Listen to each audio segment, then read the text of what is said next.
ప్రపంచమంతా Russia Ukraine యుద్ధం వైపు ఆసక్తిగా చూస్తోంది. కానీ రష్యా అంతర్గత వర్గాల నుంచి అందుతున్న సమాచారం ఇప్పుడు అందరినీ ఉలిక్కిపడేలా చేస్తోంది. రష్యా అధ్యక్షుడు వ్లాదిమిర్ పుతిన్ తన ప్రాణాలకు పొంచి ఉన్న ముప్పును పసిగట్టి అసాధారణమైన భద్రతా చర్యలు తీసుకుంటున్నట్లు అంతర్జాతీయ మీడియా కోడై కూస్తోంది. ప్రముఖ పత్రిక ఫైనాన్షియల్ టైమ్స్ మరియు యూరోపియన్ ఇంటెలిజెన్స్ నివేదికల ప్రకారం పుతిన్ తనపై హత్యాయత్నం జరగవచ్చు అనే భయంతో గతంలో ఎన్నడూ లేని విధంగా అత్యంత రహస్య బంకలలో తలదాచుకుంటున్నారు.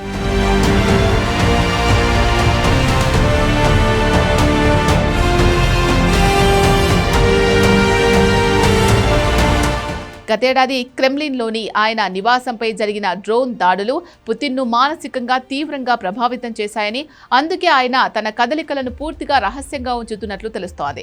మాస్కోలోని తన అధికారిక కార్యాలయాల కంటే అత్యుత్తమ సాంకేతికతతో కూడిన భూగర్భ బంకర్ల నుంచే పుతిన్ ఇప్పుడు దేశాన్ని పాలిస్తున్నారని సమాచారం.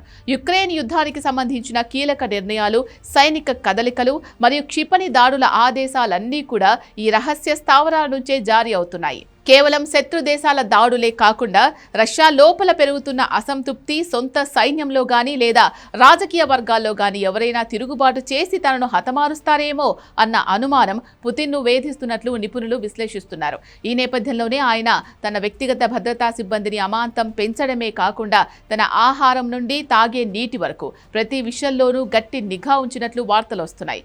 పుతిన్ కేవలం బయటి శత్రువులనే కాదు, తన సొంత సిబ్బందిని కూడా నమ్మలేని స్థితిలో ఉన్న నివేదికలు చెప్తున్నాయి. ఆయన వంట మనుషులు, అంగరక్షకులు, వ్యక్తిగత ఫోటోగ్రాఫర్ల ఇళ్లల్లో కూడా ఇప్పుడు నిఘా కెమెరాలు ఏర్పాటు చేశారు.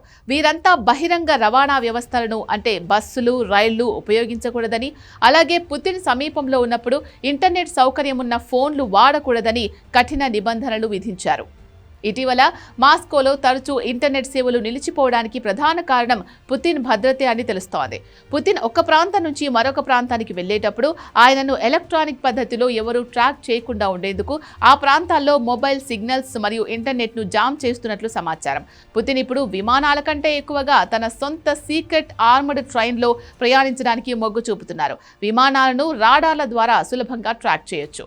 కానీ ఈ రైలు సాధారణ ప్రయాణికుల రైల్లా కనిపిస్తుంది. దీనిలో లోపల అత్యున్నత స్థాయి కమ్యూనికేషన్ వ్యవస్థలు, జిమ్ మరియు మెడికల్ సెంటర్ వంటి సదుపాయాలు ఉన్నాయి. పుతిన్ బంకర్లలో ఉంటూనే ఆయన ప్రజల మధ్య తిరుగుతున్నట్టు చూపించడానికి రష్యా ప్రభుత్వ మీడియా పాత వీడియోలను వాడుతున్నట్లు ఆరోపణలు వస్తున్నాయి.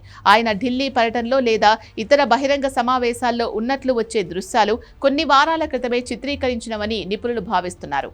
గతేడాది రష్యా సైన్యంలోని లెఫ్టినెంట్ జనరల్ ఫనిల్ సర్వనోవ్ వంటి కీలక అధికారులు హత్యకు గురి కావడం పుతిన్ను మరింత కలవరపెట్టింది. ఈ భయం వల్లే ఆయన ఇప్పుడు తన అత్యంత సన్నిహితులను కూడా అనుమానిస్తున్నారని, అందుకే భద్రతా అధికారుల పరిధి పెంచి నేరుగా తన పర్యవేక్షణలో ఉంచుకున్నారని తెలుస్తోంది. కేవలం యుక్రెయిన్ డ్రోన్ దాడులే కాకుండా అంతర్జాతీయంగా రష్యాపై పెరుగుతున్న ఆంక్షలు మరియు ఇతర దేశాల గూఢచారి సంస్థల కుట్రలు కూడా పుతిన్ గడప దాటకుండా చేస్తున్నాయి. యుక్రెయిన్ సరిహద్దులు దాటి రష్యా భూభాగంలోని వ్యూహాత్మక ప్రాంతాలపై డ్రోన్ దాడులు పెరగడం రష్యా అధ్యక్షుడిని ఆందోళనకు గురిచేస్తోంది. రష్యా గగనతల రక్షణ వ్యవస్థలను దాటుకొని డ్రోన్లు మాస్కో రావడం వల్ల పుతిన్ ప్రతిష్టకు భంగం కలిగించడమే కాకుండా ఆయన భద్రతపై ప్రశ్నలు లేవనెత్తింది. దీనికి సమాధానంగా పుతిన్ తన చుట్టూ ఇనుప కంచులాంటి భద్రత నిర్మించుకుంటూనే మరోవైపు యుక్రెయిన్పై మరింత కఠినమైన దాడులకు ప్రణాళికలు రచిస్తున్నారు.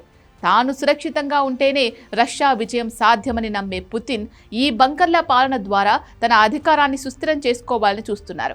అంతర్జాతీయ సమాజం మాత్రం ఈ పరిణామాలను పుతిన్ బలహీనతకు సంకేతంగా భావిస్తుందా లేక ముందస్తు జాగ్రత్తగా చూస్తుందా అనేది చర్చనీయాంశంగా మారింది. మరోవైపు రష్యా ప్రభుత్వం ఈ వార్తలను కొట్టిపారేస్తోంది. పుతిన్ పూర్తి ఆరోగ్యంగా ఉన్నారని, ఆయన ఎక్కడ దాక్కోవాల్సిన అవసరం లేదని క్రెమ్లిన్ వర్గాలు వాదిస్తున్నాయి. కానీ క్షేత్రస్థాయిలో జరుగుతున్న పరిణామాలు, రష్యాలో పెరిగిన భద్రత చూస్తుంటే పుతిన్ ఏదో పెద్ద ముప్పును ముందే పసిగట్టినట్టు కనిపిస్తోంది.